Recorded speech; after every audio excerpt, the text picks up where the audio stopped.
परमेश्वर ने अपने जैसे आपको बनाया है।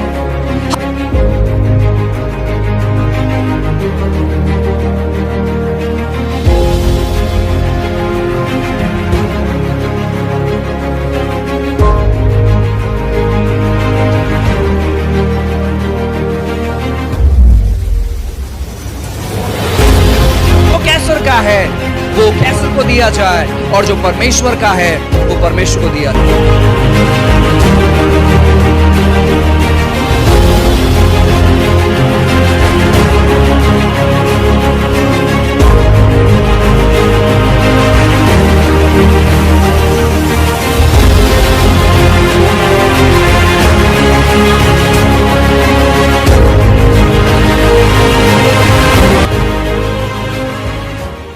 परमेश्वर ने मुझे बहुत बड़ी जिम्मेदारी दी है, और उस जिम्मेदारी को पूरा करने के लिए जो संदेश है मैं तैयार करता हूं, ताकि हम हर एक लोग तैयार हो पाए। और मैं आपसे कहना चाहता हूं ना कि मैं आप में से हर एक लोगों से उसी प्रकार प्यार करता हूं जैसे कि परमेश्वर आपसे प्यार करता है। मैं किसी से भी भेदभाव नहीं करता, और मैं वही चीज चाहता हूं कि आप भी उसी प्रकार अपने भाइयों के साथ, अपने बहनों के साथ करें। अगर कोई व्यक्ति किसी व्यक्ति के विरोध में बात कर रहा है, तो मैं आपसे कहना चाहता हूं, आपको क्या करना है मालूम है क्या? आपको जो व्यक्ति विरोध में बात कर रहा है उस व्यक्ति के प्रति इनके मन में प्यार उंडेलना है। उदाहरण के तौर पर, अगर आप में से कोई व्यक्ति आकर, आप कभी कोशिश करके प्रयास करिएगा, आप कोशिश करिएगा कि किसी व्यक्ति के बारे में जब आप मुझे बताओगे तो मैं यही चीज कहूंगा आपको कि ठीक है वो व्यक्ति सही नहीं है, मैं एग्री करता हूं, वो व्यक्ति गलत है, मैं एग्री करता हूं, लेकिन आप क्या कर रहे हो उसके प्रति? आप उनसे बातें करो, आप उनको सलाह लो। वो आपसे नहीं मिल रहा है, आप उनके साथ जाकर मुलाकात करो। मैं कभी ये नहीं कहूंगा नहीं ब्रदर, इस व्यक्ति को, चर्च में जो व्यक्ति है ना, इससे कभी नहीं मिलना, ये बहुत डेंजर है, ये खतरनाक है, इसके साथ कोई रिश्ता नहीं रखना, इसके साथ कभी फोन पे बात नहीं करना। मैं कभी आपको ऐसे सलाह नहीं दूंगा। जो व्यक्ति हमारे कलीसिया से है, और अगर कोई दूसरे व्यक्ति के बारे में बात कर रहे जो हमारी कलीसिया से ही है, तो मैं उनको सलाह दूंगा, आप पहला कदम उठाइए। और सेम चीज मैं भी करता हूं। देखो, मैं काफी बार आप में से जितने भी लोग हैं, ऐसा कोई नहीं कह सकता है मुझे कि पास्टर आप कभी मुझे फोन नहीं करते। आप जितने भी लोग हैं, मैं सभी को बारी बारी से मैं फोन करता हूं, मैं पूछता हूं, चाहे कॉलिंग के जरिए या व्हाट्सएप के माध्यम से मैं आपके साथ संपर्क में हूं। सेम उसी प्रकार एक परिवार होने के नाते हमें एक दूसरे के साथ संपर्क रखना, एक दूसरे के लिए प्रार्थना करना, और एक दूसरे को साथ में लेकर आगे बढ़ना बहुत जरूरी है। इस चीज को हम लगभग पूरा जनवरी और फरवरी, ये पूरा 2 महीना इन चीजों के ऊपर हम फोकस करेंगे, ताकि अगर हमारा विचारधारा, हमारा सोच कहीं अलग चले गया है, तो उन सोच और विचारधारा को वापस सही जगह पर लेकर आए, और हम सभी लोग सही दिशा में बढ़ पाए। हालेलुया। अपने पड़ोस वाले से कहो कि हमारा हृदय ईमानदारी का हृदय होना चाहिए। अपने पीछे वाले को देखकर कहो, हमारा हृदय ईमानदारी का हृदय होना चाहिए। हम इस विषय के बारे में इसलिए सिखा रहे हैं, या इसलिए इस विषय के बारे में बात कर रहे हैं, इसमें बहुत सारे कारण हैं। सबसे पहला कारण है कि यह वचन आधारित है। जो भी स्टेटमेंट मैं दूंगा, जो भी वाक्य रचना मैं कहूंगा, जिस प्रकार के शब्दों का मैं इस्तेमाल करूंगा, ये 2 चीज पर निर्भर है। पहला, ये परमेश्वर के वचन पर निर्भर है। जो चीजें मैं आपको सिखाने पर हूं, वो सारी बातें वचन आधारित है। दूसरा, ये सारी बातों से मैं गुजरा हूं। एक वचन आधारित है, और दूसरा ये मेरा अनुभव है। और केवल मेरे अकेले का अनुभव नहीं है, ये आप में से बहुत लोगों का अनुभव हो सकता है। ये बहुत सारे कलीसियाओं का अनुभव हो सकता है। जो चीजें मैं आपको कहूंगा, एक एक दृश्य आपके सामने आएगा, एक एक नजारा आपके सामने आएगा। तो आप ये नहीं सोचे शायद पास्टर को ये चीज पसंद नहीं आया इसलिए पास्टर ये बात किया। नहीं नहीं नहीं, मैं उसके बारे में बात नहीं कर रहा। मैं इस जगह पर लगभग मेरे 12 साल के सेवकाई का अनुभव मैं आपके सामने रख रहा हूं। मैं लगभग 2007 से फुल टाइम मिनिस्ट्री में हूं। उस टाइम मैं चर्च नहीं चलाता था, लेकिन मैं फुल टाइम सेवा करता था। और फिर 2013 से हमने फुल टाइम मिनिस्ट्री यानी स्वयं इंडिपेंडेंट चर्च चालू किया। 2013 तक मैं किसी के अधीनता में था और लगभग 7 साल मैंने उनके साथ सेवा किया। और उनसे जुड़ने से पहले मैंने उन्हें दर्शन बताया था कि 2006 में परमेश्वर ने मुझे किस प्रकार दर्शन दिया था। और 2013 यानी 2014 से हमने टोटली इंडिपेंडेंट मिनिस्ट्री चालू किया। उतने साल का जो मेरा अनुभव है, उतने साल का जो मेरा एक्सपीरियंस है, वो सारा अनुभव मैं आप लोग के साथ बांटूंगा इन 2 महीनों में। और साथ ही साथ परमेश्वर के वचन आधारित जो भी वाक्य रचना की किस प्रकार हमारे जीवन में अगर आपका हृदय ईमानदारी से बना रहेगा, आपका हृदय अगर ईमानदारी से जुड़ा रहेगा, आपके हृदय में अगर ईमानदारी रहेगी, तो परमेश्वर 100% आपको इस्तेमाल करेगा।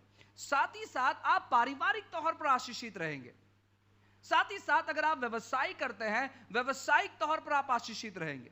साथ ही साथ अगर आप कहीं पर नौकरी करते हैं, ईमानदार होने की वजह से, हाँ सताव आप पर होगा, बहुत सारी गलत चीजें आपके साथ होगी, लेकिन आपको डरने की जरूरत नहीं है। अगर आप परमेश्वर के दृष्टिकोण में ईमानदार है तो परमेश्वर आपको बढ़ाएगा। बाइबल ऐसे कहता है कि आपकी उन्नति पूर्व, पश्चिम, उत्तर और दक्षिण से नहीं आती है, आपकी उन्नति यहोवा की ओर से आती है। आपकी उन्नति आपके बॉस की ओर से नहीं आती है, आपकी उन्नति आपके पास्टर की ओर से नहीं आती है, आपकी उन्नति आपके चर्च के लीडर की ओर से नहीं आती है कि कोई तो जाकर पास्टर को उन्होंने मस्का लगाया और पास्टर ने आपको पोजीशन दे दिया। नहीं नहीं नहीं नहीं, आपकी उन्नति यहोवा की ओर से आती है और उन्हीं चीजों पर आपको निर्भर रहना है। अगर आप किसी व्यक्ति के सामने गलत हो, कोई समस्या नहीं है, आपको अपने आप को परमेश्वर के दृष्टिकोण में सही रखना है। और अगर आपका हृदय परमेश्वर के दृष्टिकोण में सही है, तो मैं आपसे कहना चाहता हूं कि परमेश्वर इस साल आपको स्थापित करेंगे और लोग जान पाएंगे आपकी स्थापना को देखकर। लोग गवाही देंगे कि मैं जानता हूं कि ये किस प्रकार थे, लेकिन अब ये किस प्रकार बन चुके हैं। हालेलुया। इस चीजों को हमें अपने जीवन में अनुभव करना बहुत जरूरी है। सबसे पहली बात, बहुत सारे लोग सोचते हैं सेवकाई करने के बारे में, और काफी बार मैंने भी इन सारे गलतियों को किया है। जो लोग सेवा करने चाहिए, मुझे ऐसे लगता था पहले कि वो एक तो बहुत अच्छे से ज्ञानवान लोग होना चाहिए। मुझे ऐसा लगता था कि लीडरशिप को ऐसा चुनना चाहिए जो बहुत बुद्धि से भरे हुए हैं। लीडरशिप में ऐसे लोगों को चुनना चाहिए जो आत्मा से भरे। आप कहेंगे पास्टर ये तो वचन आधारित है कि प्रेरित लोगों ने आत्मा से भरे हुए और बुद्धि से भरे हुए ऐसे 7 सुनाम पुरुष लोगों को चुन लिया था, तो आप क्यों नहीं इन दिनों में चुनाव करते हैं? मैं आपसे कहना चाहता हूं वो प्रेरित थे। फिलहाल अब मैं पास्टर हूं और मुझे पता है कि परमेश्वर किस प्रकार लोगों को चुनना चाहते हैं। मुझे ऐसा लगता था कि जो लोग वरदान से भरे हुए हैं, उन्होंने प्रार्थना किया, भविष्यवाणी किया, अगर ऐसे लोग हमारे साथ जुड़ गए तो हमारी सेवकाई बहुत ऊंचे दर्जे पे चली जाएगी। लेकिन मैं गलत था। सबसे पहली योग्यता है कि जो सेवक सेवकाई करता है उसमें एक चीज बहुत जरूरी है। देखो, वरदान में कार्य करना बहुत जरूरी है, 100% जरूरी है। इसमें मैं ये नहीं कहता हूं कि आप वरदान में काम नहीं करना चाहिए, आप आत्मा से परिपूर्ण होना चाहिए, 100% जरूरी है, इसमें कोई कॉम्प्रोमाइज नहीं। लेकिन सेवकाई करने के लिए एक सबसे इंपॉर्टेंट चीज जिसको मैं बुनियाद मानता हूं, और वो है ईमानदारी। आइए एक वचन पढ़ते हैं, पहला कुरिन्थियों की किताब अध्याय 4 और वचन 2। फिर यह भंडारी में यह बात देखी जाती है कि वह विश्वास योग्य हो। ठीक है, बाइबल कहता है कि एक भंडारी, एक लीडर, एक अगुआ, उसमें एक चीज सबसे इंपॉर्टेंट है कि वो विश्वास योग्य हो। उसमें यह इंपॉर्टेंट नहीं है कि वो वरदान से भरा हुआ हो, उसमें यह इंपॉर्टेंट नहीं है उसे बहुत सारा वचन का ज्ञान है। ओ पास्टर देखो उस व्यक्ति से मैं मिला, वो बिना बाइबल खोले बहुत सारे वचन बताता है। ठीक है, अच्छी बात है, ये हमारे अंदर भी होना चाहिए। लेकिन सबसे बड़ी जो योग्यता है सेवकाई के लिए, साथ ही साथ आपके व्यवसाय के लिए, आपके नौकरी के लिए, वो है कि वह व्यक्ति विश्वास योग्य होना चाहिए। He should be a loyal person. वो व्यक्ति ईमानदार व्यक्ति होना चाहिए। क्यों ईमानदार व्यक्ति होना चाहिए? क्योंकि परमेश्वर उसी योग्यता को आगे लेकर जाएगा। जो लोग ईमानदार नहीं है, ऐसा नहीं कि परमेश्वर उनका इस्तेमाल नहीं करता है, परमेश्वर उनका इस्तेमाल जरूर करता है, लेकिन वो अपने जीवन में खुद को ऊपर की दिशा में लेकर जाना चाहता है। जो व्यक्ति बेईमान है वो सभी को नीचे दबाएंगे और वो खुद को ऊपर की दिशा में लेकर जाएंगे। लेकिन जो ईमानदार लोग हैं वो खुद को ऊपर की दिशा में लेकर जाएंगे, लेकिन साथ ही साथ अन्य लोगों को मदद करेंगे उस ऊपर की दिशा में आने के लिए। और ऐसे बहुत कम लोग हैं, बहुत कम लोग हैं इस पृथ्वी पर जो इस प्रकार का हृदय रखते हैं। और हमें इस प्रकार के हृदय में खुद को तैयार करना है। इन दिनों में हमें तैयार करना है। एक अगुआ वो होता है जो लोगों को अपना कंधा देता है, जो कंधे पर लोग चढ़कर वो ऊपर जा सके।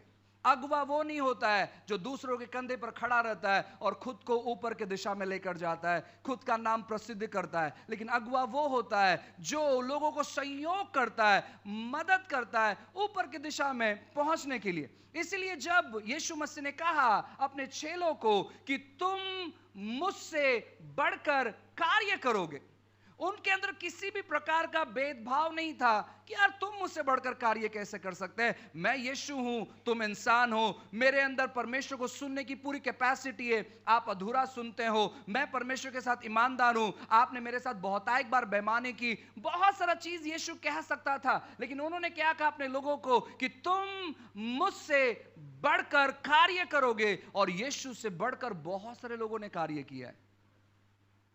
यीशु मसीह ने जो 4 दिन का मरा हुआ लाजरस था उनको जिंदा किया।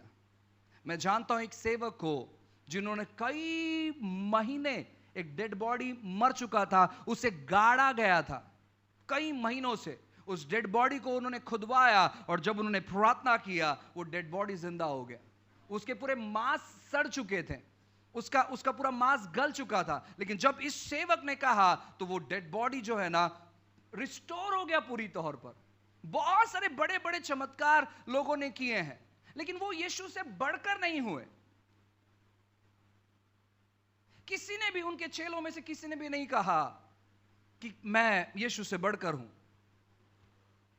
मैंने कहीं ऐसा नहीं पढ़ा कि यीशु के परछाई के जरिए कोई व्यक्ति चंगा हो गया, मैंने कहीं नहीं पढ़ा। हाँ, उन्होंने छुआ, लोगों ने उन्हें छुआ, लोग ठीक हो गए, लेकिन यीशु की परछाई के द्वारा कोई चंगा हुआ ऐसा कहीं नहीं लिखा। लेकिन पतरस के परछाई के द्वारा बहुत सारे जो लकवे के बीमारी है, जो पूरी तौर पर अपने गर्दन से जो नीचे का हिस्सा है पूरी तौर पर जो मर चुका था, उसके परछाई के द्वारा लोग चंगे हो चुके हैं। लेकिन वो क्या कहता है मालूम है? अपने लास्ट ब्रेथ में, जब वो आखिरी सांसें गिन रहा था, उसने कहा कि मुझे आप सीधा टांग कर मत मारो, क्योंकि मैं उस योग्य नहीं हूं, आप मुझे उल्टा टांगो। मैं परमेश्वर का दास हूं, मैं उसका सेवक हूं। पौलुस जिसने अद्भुत तौर पर सेवकाई की, पौलुस एक ऐसा व्यक्ति है जिसके द्वारा कलीसिया की स्थापना हुई है। यीशु मसीह ने कहा कि इस पर किसी भी, इस कलीसिया पर, जब यीशु मसीह ने पतरस से पूछा कि तुम मुझे क्या कहते हो, यीशु ने कहा पतरस का जवाब देने के बाद कि इस रेवलेशन पर मैं अपनी कलीसिया बांधूंगा। लेकिन उसने बांधा नहीं, यीशु मसीह ने कलीसिया बांधा नहीं, पौलुस ने कलीसिया बांधा। आप समझ पा रहे हैं? जो स्ट्रैटेजी है, जो रणनीति है, वो पौलुस ने आकर एस्टैब्लिश किया। यीशु ने भविष्यवाणी की कि मैं इसके ऊपर अपनी कलीसिया बांधूंगा, लेकिन परमेश्वर ने पौलुस का इस्तेमाल किया कलीसिया को स्थापना करने के लिए। पौलुस ने बहुत अद्भुत काम किया, लेकिन आप उसके कई पत्रियों में पढ़कर देखो, वो कहता है कि मैं बंधा हुआ यीशु का गुलाम हूं, मैं जंजीरों से जकड़ा हुआ यीशु का गुलाम हूं। देखो उसका विचार धारणा कैसे। क्यों? क्योंकि वो अपने स्वामी के साथ वो ईमानदार था। और उसी की वजह से परमेश्वर उन्हें इस्तेमाल कर पाए।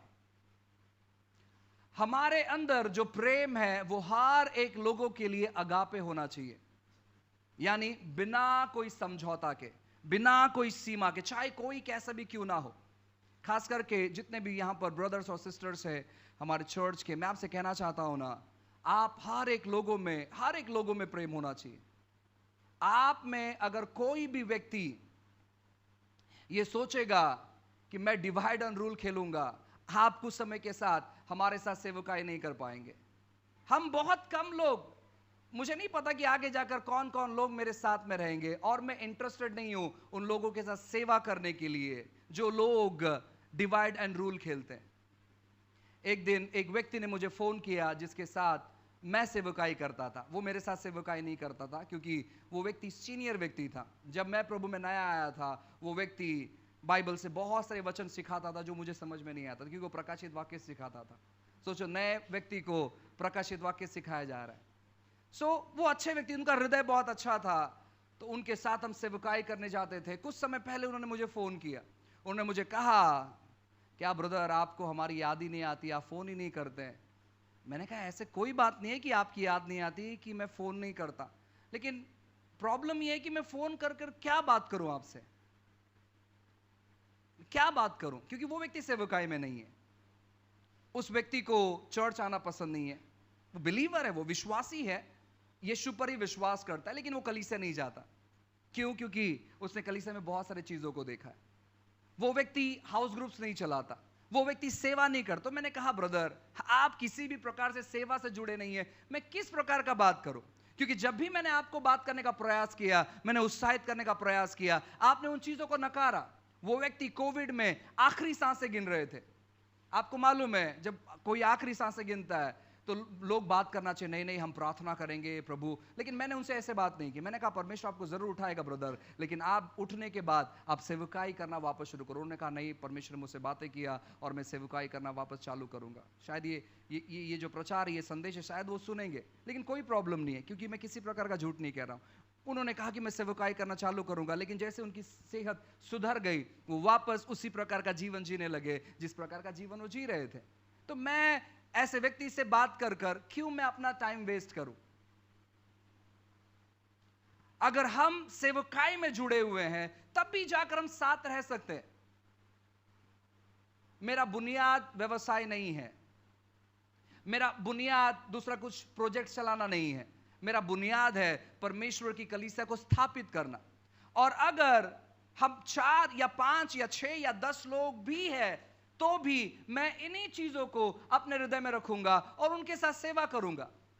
100 या 500 या 1000 या 10,000 बेईमान लोगों के साथ में सेवकाई करने से अच्छा है कि 2 ईमानदार लोगों के साथ सेवकाई करें। आप समझ पा रहे हैं? परमेश्वर ने जो दर्शन आपको दिया है, अगर आप उस दर्शन को अपना बना लोगे और परमेश्वर के साथ जब आप एक हो जाओगे, तभी जाकर आप ईमानदारी में काम कर सकते हैं। अगर आप परमेश्वर के साथ बेईमान हैं, तो आप किसी के साथ ईमानदार नहीं रह सकते। आप अपने परिवार के साथ ईमानदार नहीं रह सकते, आप अपने व्यवसाय के साथ ईमानदार नहीं रह सकते, आप अपने जॉब के साथ ईमानदार नहीं रह सकते, आप अपने दोस्त के साथ ईमानदार नहीं रह सकते, और आप अपने चर्च के साथ भी ईमानदार नहीं रह सकते।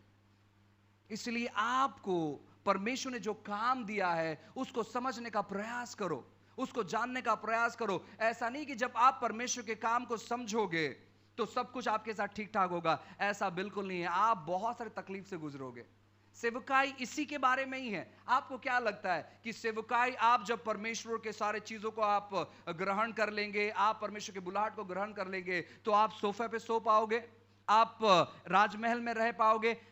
हो सकता है, मैं ये नहीं कहता कि नहीं हो सकता, हो सकता है, लेकिन काफी बार नहीं होता है। मेरे साथ ऐसा नहीं हुआ है, दूसरों सेवकों के साथ ऐसा हुआ है। प्रेज गॉड उनके लिए, प्रभु की स्तुति हो, लेकिन मेरे साथ ऐसा नहीं हुआ है। और जब मेरे साथ ऐसा नहीं हुआ है तो आपके साथ भी ऐसा नहीं होगा। पास्टर, फिर शायद मुझे उस चर्च में जाना चाहिए जो बहुत अच्छे महल में रहते हैं। आप जा सकते हैं, कोई इश्यूज नहीं है, कोई प्रॉब्लम नहीं है, लेकिन कुछ समय के बाद फिर आप मुझे फोन नहीं करना कि वापस मैं आ सकता हूं? कहा आप आ सकते हैं, लेकिन लीडरशिप में नहीं आ सकते। एक परिवार लगभग 2 महीने से चर्च नहीं आए, और मैंने उन्हें काफी बार फोन किया। उन्होंने कहा, नहीं पास्टर, आप हमारे घर के बाजू में आए, आप हमारे घर पर नहीं आए विजिटिंग करने के लिए, इसलिए हम आपके चर्च में इसके बाद नहीं आएंगे। मैंने कहा ब्रदर ऐसा कुछ भी नहीं है, रात 12 बज चुका था और मैं विजिटिंग कर मैं थक चुका था, और मैं 12 बजे किसी घर को कैसे मैं खटखटा सकता हूँ? और मैं जिस घर में विजिटिंग कर रहा था वहां पर कुछ प्रॉब्लम था, समस्या था, हम प्रार्थना की, हम डिस्कस कर रहे थे, और उसकी वजह से लेट हो गया। उन्होंने कहा नहीं नहीं नहीं, हम नहीं आएंगे। मैंने कहा कोई प्रॉब्लम नहीं है, कोई इश्यूज नहीं है, आप जिस भी चर्च में जा रहे हैं हम आपके लिए प्रार्थना करेंगे, आप वहां पर बढ़ो, कोई समस्या नहीं, मुझे किसी प्रकार का दुख नहीं है। 2 महीने के बाद मैंने उन्हें फोन नहीं किया, लेकिन 2 महीने के बाद वो वापस इसी चर्च में मुझे दिखे। मैंने कहा क्या हो गया ब्रदर? उन्होंने कहा नहीं, मैं कम से कम 4-5 चर्च में गया, लेकिन वहां पर अच्छा नहीं लगा मुझे। मैं ये नहीं कहता कि हमारा चर्च परफेक्ट है, नहीं नहीं नहीं, हमारा चर्च सबसे ज्यादा इनपरफेक्ट है, और मैं सबसे ज्यादा इनपरफेक्ट हूं, मैं सबसे ज्यादा अपूर्ण व्यक्ति हूं। मैं बहुत सारी चीज सीख रहा हूं, मैं खुद को तैयार कर रहा हूं, मैं खुद को डेवलप कर रहा हूं। और मैं आपसे कहना चाहता हूं ना कि मैं प्रयास कर रहा हूं आप हर एक लोग के साथ जुड़ने के लिए, लेकिन मेरे पास वक्त बहुत कम है, मेरे पास तैयारी बहुत ज्यादा है, मुझे काम बहुत ज्यादा करना है, लेकिन मेरे पास वक्त बहुत कम होने की वजह से मैं आप लोगों तक हर बार, हर दिन, हर हफ्ते पहुंच नहीं पाता हूं। मैं हर दिन आपको कॉल नहीं कर पाता हूं, हर हफ्ते में आपसे बात नहीं कर पाता हूं। लेकिन मैं आपसे कहना चाहता हूं ना, आप में से हर एक लोगों के लिए मैं प्रार्थना कर रहा हूं कि परमेश्वर हम हर एक लोगों को साथ में मिलाकर आप इस्तेमाल करें। मैं अकेला इस्तेमाल नहीं होना चाहता हूं, आप में से हर एक लोगों के लिए मैं प्रार्थना कर रहा हूं कि परमेश्वर आप में हम हर एक लोगों को मिलाकर आप इस्तेमाल करें। और अगर आप परमेश्वर के लिए इस्तेमाल होना चाहते तो बहुत जरूरी है कि आप अपने हृदय में ईमानदारी लेकर आए। सबसे पहला जो दर्जा है ईमानदारी का, वो है कि आप परमेश्वर के साथ ईमानदार हो जाए। अगर आप परमेश्वर के साथ ईमानदार रहेंगे, तब जाकर आप सभी व्यक्ति के साथ ईमानदार रह सकते हैं। अगर आप परमेश्वर के साथ बेईमान रहेंगे, तो आप सभी के साथ बेईमान रहोगे। आप कहोगे पास्टर हम परमेश्वर के प्रति ईमानदार हैं, हम बेईमान नहीं है, हम एक ही परमेश्वर को मानते हैं, हम यीशु मसीह को ही मानते हैं, यीशु मसीह के अलावा दूसरा कोई परमेश्वर नहीं है। उतना तक ठीक है, उसके बाद क्या? परमेश्वर ने जो बातें आपसे की है, क्या आप वो बातें कर रहे हैं? अगर परमेश्वर ने अब तक आपसे बातें नहीं की, प्रेज गॉड, कोई समस्या नहीं। लेकिन अगर परमेश्वर ने आपसे बातें की है, अगर आप वो बातें नहीं कर रहे हैं, तो आप परमेश्वर के साथ ईमानदार नहीं है, आप परमेश्वर के साथ ईमानदार नहीं है। और अगर आप परमेश्वर के साथ ईमानदार नहीं है, तो हम आगे नहीं बढ़ सकते, हम बहुत सारी चीजों पर रुक जाएंगे, और हम जो है ना, बार बार हमें क्या लगेगा मालूम है क्या? बार बार हमें ठोकर लगेगा। कुछ चीजों को हम देखेंगे और हमें लगेगा ये हमारे लिए, कुछ बातों को हम देखेंगे और हमें लगेगा कि नहीं बस ये हमारे लिए, और हम टूटते हुए चले जाएंगे, हम चोट खाते हुए चले जाएंगे। लेकिन जब आप परमेश्वर के साथ ईमानदारी में बने रहोगे, परमेश्वर आपको मदद करेगा उन हर एक घाव से बाहर निकलने के लिए। ऐसा लिखा है एक जगह, मुझे लगता है कि प्रेरितों के काम में ऐसा लिखा है कि लोगों ने पौलुस पर पथराव किया, और पथराव बहुत डेंजरस है। आपको ऐसे नहीं लगना चाहिए कि पथराव मतलब 2-4 पत्थर पौलुस पर लोगों ने फेंक दिया, नहीं। पथराव इस प्रकार होता था उस समय कि जब तक व्यक्ति मरता नहीं है, तब तक नोकीले पत्थर से उसको मारते रहो। और बाइबल ऐसे कहता है कि लोगों ने क्या किया, पौलुस को इतना उस पर पत्थर फेंका कि वो मर चुका था ऑलमोस्ट। लोगों ने क्या किया, उसका डेड बॉडी उठाकर फेंक दिया, क्योंकि वो मर चुका था। लेकिन जैसे ही लोग चले गए, कुछ समय के बाद पौलुस उठा और दूसरी जगह चले गया। सोचो कैसा व्यक्ति रहेगा वो। उसके माइंड में ऐसे आया रहेगा, यार जब मैं यीशु को फॉलो नहीं कर रहा था, इनकी हिम्मत नहीं होती थी मेरे और आंख उठाकर देखने के लिए। मैं बेस्ट तौर पर होटल्स में रहता था, बेस्ट तौर पर ट्रैवल करता था, क्योंकि उस समय घोड़े पर ट्रैवल करना, इसका मतलब है मर्सिडीज में ट्रैवल करना। घोड़ा सबसे ऊंचे दर्जे का वाहन माना जाता था, सबसे महंगी गाड़ी, आप जो भी गाड़ी का नाम रख सकते हैं। पौलुस उस प्रकार ट्रैवल करता, लेकिन अभी उसका हालत ऐसे हो चुका है कि लोग पथराव कर रहे, किसके लिए? परमेश्वर के कारण। और बाइबल कहती है कि वो उठकर दूसरे शहर में चले गया और वहां पर प्रचार करना चालू कर दिया। तो ये मसीह जीवन है। हम पर सताव होगा, हम परेशानी में फंसेंगे, हम दुखों में फंसेंगे, लेकिन जब हम प्रभु के साथ ईमानदार बने रहेंगे, वो ईमानदारी हमें क्या करेगी मालूम है क्या? हमें बूस्टअप करेगी, हमें मदद करेगी वापस एक बार खड़े होने के लिए। लेकिन जब हम बेईमान बन जाएंगे तो वो बातें हमें डिस्करेज करेगी सब चीजों को छोड़कर कि अपना अपना काम करेंगे, बेकार ये सब चीज।